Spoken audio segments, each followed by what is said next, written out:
Hi everybody, it's Sam. I'm just the video queen today, posting as many videos as possible while I have the time, I guess.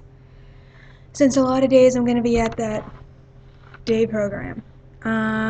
Today I wanted to do a little bit of a book review, cautiously, because the last time I did a book review it was 16 minutes long, and the video time thing is like 15 minutes, and I can't tell the time, how much time is going by on here, unless I can't even find it with my screen reader, and using the screen reader would make a lot of noise, and so that would be disruptive. So I'm just gonna decide that I'm gonna keep this as short as possible. But okay, here it goes. My book review is on the book Sing You Home by Jodie Picoult. I believe she wrote it in like 2010 or 2011, I'm not sure. I think it was 2010. It's about a woman named Zoe Baxter, who is a music therapist, and her life. She was married to Max, and they were trying to conceive a child for many years, and she had infertility problems, and he had infertility problems. So they tried that in vitro fertilization thing and all this fertility treatments, and nothing seemed to work. Until finally, she had a lot. She would get pregnant, and then she would have like miscarriages, and then the last time that she got pregnant, when the beginning of the book, she had a stillbirth, unfortunately. So after that, she still wanted to try to have a baby, and Max didn't want to. You know, he couldn't stand that this was like taking up their whole marriage, and um, she he asked for a divorce, and they represented themselves in court because they didn't have any children, and they thought they didn't have any property to divide up. So they just represented themselves, and they each sort of took their own things and kind of left.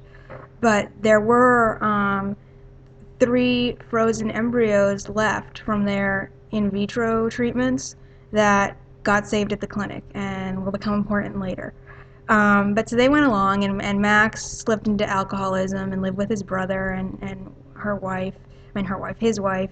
And Zoe was kind of depressed for a long time until she met, a couple of months later, she met Vanessa.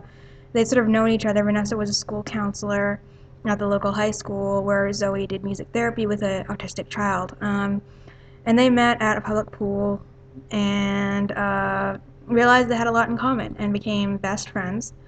And as time went on, it became clear that they became more than friends, and they fell in love. And Zoe realized that she was attracted to Vanessa, and sort of all her life she's had a strong attachment to female friends, wanting them to be more in her life than they were. But she never had a same-sex relationship before. So part of the book is her whole process of sort of coming out and realizing that she is in love with Vanessa, and sort of what that means to society and everything.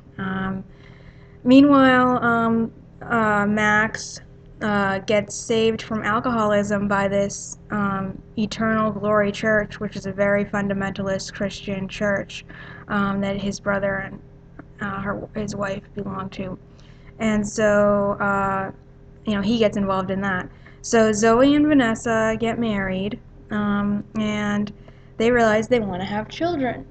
And Zoe can't anymore because she had a hysterectomy. She ended up having cancer, and but Vanessa is a totally healthy woman, and so they wanted to use the embryos that they had left at the clinic from the previous marriage, and Max contests that and says no, you can't.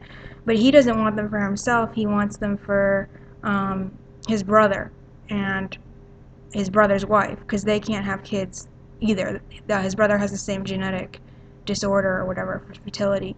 So a courtroom thing ensues, as is often the case in Jodie Picoult's books. And there's a whole big trial on it, and it was so sad to see these people getting picked apart cruelly for just wanting to have a child, you know?